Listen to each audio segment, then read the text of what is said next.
نحمده ونصلي على رسوله الكريم اما بعد بسم اللہ الرحمن الرحیم السلام علیکم ورحمۃ اللہ وبرکاتہ۔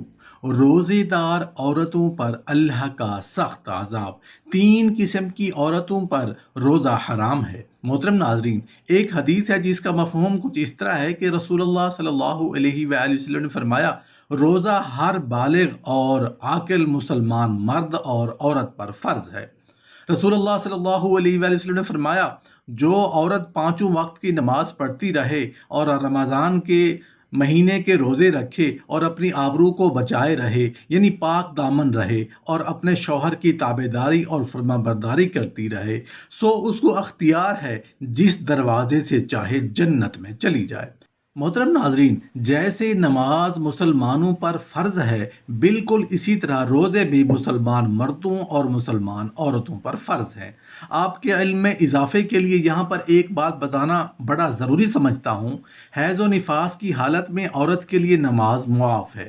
حیض و نفاس کے دوران جتنی نمازیں رہ گئی ہوں ان کی قضا بھی نہیں ہے، یعنی حیض و نفاس میں نماز بالکل معاف ہے، لیکن روزوں کے دوران حیض و نفاس تو پاک ہونے کے بعد حیض و نفاس میں جو نمازیں قضا ہوئیں، جو نمازیں رہ گئیں، ان کی قضا ادا کرنا پڑے گی۔ اور روزوں میں حیض و نفاس میں جو نمازیں نہیں پڑھ سکے، پاک ہونے کے بعد ان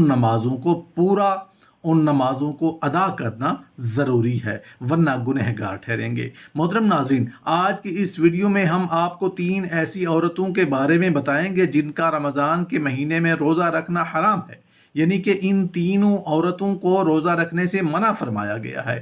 یہ تین عورتیں کسی بھی حال میں ماہ رمضان میں روزہ نہیں رکھ سکتی۔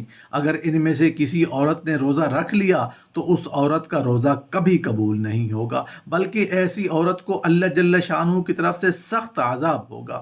وہ تین عورتیں کون کون سی ہیں جن کے لیے روزہ رکھنا جائز نہیں، بلکہ ان تین قسم کی عورتوں کے لیے روزہ رکھنا حرام ہے؟ مکمل تفصیل جاننے کے لیے ویڈیو کو آخر تک ضرور دیکھیے گا، انشاءاللہ آپ کو زندگی بھر اس کا فائدہ ملے گا۔ روزے کی فرضیت کی تین شرطیں ہیں۔ اسلام میں ایسے تمام مرد اور عورت پر روزہ فرض ہے جو بالغ ہوں، ہوش و حواس میں ہوں، عاقل ہوں، دیوانہ پاگل نہ ہوں۔ اس کے علاوہ روزے کی فرضیت کی دو شرطیں ہیں۔ پہلی صحت مند اور تندرست ہونا، دوسرا سفر اور بیماری کے دوران روزہ چھوڑ سکتا ہے، مگر اگر بیمار اور سفر کے دوران کوئی روزہ رکھنا چاہیں تو رکھ سکتے ہیں، ان کا روزہ قبول ہو جائے گا۔ اگر وہ روزہ نہ رکھے تو کوئی گناہ نہیں ہوگا، مگر بعد میں ان روزوں کی قضا کرنا ہوگی۔ تین عورتیں ایسی ہیں جن کا رمضان کے مہینے میں روزہ رکھنا حرام ہے، یعنی کہ ان تین عورتوں کا روزہ رکھنا جائز نہیں۔ نمبر 1، حیض کی حالت میں۔ سب سے پہلی عورت وہ ہے جو حیض کی حالت میں ہو، یعنی کہ جس کو ماہواری شروع ہو جائے، ایسی عورت کا رمضان کے مہینے میں روزہ رکھنا حرام ہے۔ یعنی کہ حیض والی عورت رمضان کے مہینے میں روزہ نہیں رکھ سکتی، کیونکہ حیض کی حالت میں روزہ رکھنا اور نماز پڑھنا حرام اور ناجائز ہے۔ مگر حیض والی عورتیں یہ بات یاد رکھیں کہ حیض کی وجہ سے جو روزے اور نمازیں چھوٹ گئی ہیں وہ ان کی بعد میں قضا کریں گی۔ اگر حیض والی عورت روزہ رکھ لیتی ہے تو اس کا روزہ قبول نہیں ہوگا، بلکہ اللہ جل شانہ کی جانب سے اس کو سخت عذاب ہوگا۔ اگر کسی خاتون نے سحری کھا کر روزہ رکھا اور دن میں ماہواری یعنی کہ حیض شروع ہو گیا تو اس خاتون کا بھی روزہ نہیں ہوگا، پاک صاف ہونے کے بعد اس کو اس روزے کی قضا کرنی ہوگی۔ مگر خاتون کو اس چیز کا خیال رکھنا پڑے گا کہ ماہ رمضان میں روزہ نہ ہونے کا احساس کسی کو نہ ہونے پائے۔ حیض والی عورتوں کو چاہیے کہ وہ رمضان میں چھپ کر کھانا پینا کریں۔ نمبر 2، نفاس والی عورت۔ ایسی عورت کا رمضان کے مہینے میں روزہ رکھنا حرام اور ناجائز ہے۔ نفاس اسے کہتے ہیں کہ جب بچے کی پیدائش کے بعد عورت کو خون جاری ہوتا ہے، اسے نفاس کہتے ہیں۔ اس حالت میں بھی روزہ نہیں رکھ سکتی۔ اگر کسی عورت نے نفاس کی حالت میں روزہ رکھ لیا تو ایسی عورت کا بھی روزہ کبھی قبول نہیں ہوگا، بلکہ ایسی عورت کو بھی اللہ جل شانہ کی جانب سے سخت عذاب ہوگا۔ اسی لیے رمضان کے مہینے میں نفاس کی حالت میں خواتین روزہ نہ رکھیں۔ ایسی عورتوں کو بھی چاہیے کہ جب وہ پاک صاف ہوں تو وہ چھوڑے ہوئے روزوں کی قضا کریں۔ اگر کسی خاتون نے روزہ رکھ لیا اور بعد میں اسے پتہ چلا کہ اسے نفاس شروع ہو گیا اور بچے کی پیدائش ہونے والی ہے تو ایسی عورت کا بھی روزہ نہیں ہوگا اور بعد میں اسے اس روزہ کی قضا کرنا ہوگی۔ اسلام ایک پاک اور صاف مذہب ہے، اسی لیے انسان کا روزہ اور نماز کے لیے پاک صاف ہونا ضروری ہے، اور یہی وجہ ہے کہ اسلام نے حیض و نفاس کی حالت میں روزہ رکھنا حرام اور ناجائز قرار دیا ہے۔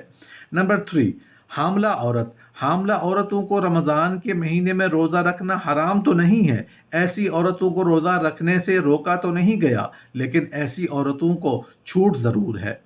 یعنی کہ حاملہ اور بچوں کو دودھ پلانے والی عورتوں کو اپنے روزے کی وجہ سے اپنے یا اپنے بچے کی جان کا خطرہ ہو تو ایسی عورتوں کو اجازت ہے کہ وہ روزہ نہ رکھیں، مگر ایسی عورتیں رمضان کے مہینے میں روزہ نہیں رکھتی تو ان کو گناہ نہیں ہوگا۔ ایسی عورتوں کو بھی چاہیے کہ بعد میں وہ چھوڑے ہوئے روزوں کی قضا کریں۔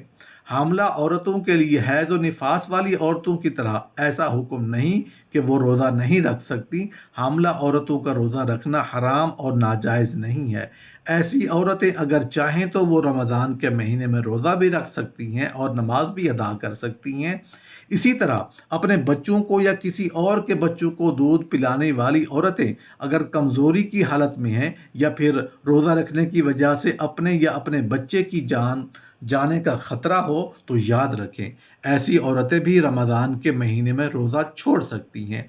اگر دودھ پلانے والی عورت کو ڈاکٹر یہ کہہ دے کہ اگر تم نے روزہ رکھا تو تمہاری یا تمہارے بچے کی جان کو خطرہ ہو سکتا ہے تو وہ عورت بھی روزہ چھوڑ سکتی ہے، مگر ایسی عورت کو بھی چاہیے کہ وہ ان چھوڑے ہوئے روزوں کی بعد میں پورا کر لے۔ محترم ناظرین، بخاری شریف میں ایک حدیث قدسی ہے، ایک روایت کے یہ الفاظ بھی وارد ہوئے ہیں، میرا بندہ کھانا پینا اور حلال شہوت کو پورا کرنا بھی میری رضا کی خاطر چھوڑ دیتا ہے۔ روزے میری رضا کے لیے خاص ہیں اور ان کی جزا بھی خود میں دوں گا، ایک نیکی کا بدلہ 10 گنا۔ صحیح مسلم شریف کی ایک اور روایت میں ہے، نبی آدم کے ہر نیک عمل کا بدلہ بڑھا چڑھا کر دیا جاتا ہے، ہر نیکی کا بدلہ 10 گنا سے لے کر 700 گنا تک دیا جائے گا، لیکن اللہ کا ارشاد ہے سوائے روزے کے وہ محض میری رضا کے لیے سر انجام پاتا ہے اور اس کا اجر و ثواب بھی میں خود ہی دوں گا، کیونکہ وہ شہوت اور کھانا پینا میری وجہ سے چھوڑتا ہے۔ ماہ رمضان اخلاقی اور روحانی تربیت اور ٹریننگ کا مہینہ ہے۔ اس بات کو سمجھنے کے لیے ہمیں نبی کریم صلی اللہ علیہ وآلہ وسلم کے بتائے ہوئے روزے کے آداب اور قواعد و ضوابط کو پیش نظر رکھنا ہوگا۔ مثلاً صحیح بخاری، صحیح مسلم، ابو داؤد اور موطا امام مالک میں حضرت ابو ہریرہ رضی اللہ عنہ سے مروی ہے کہ نبی کریم صلی اللہ علیہ وآلہ وسلم نے فرمایا، تم میں سے جب کسی نے روزہ رکھا ہو تو اسے چاہیے کہ فحش گوئی اور بد کلامی اور سوکیانہ زبان درازی نہ کرے۔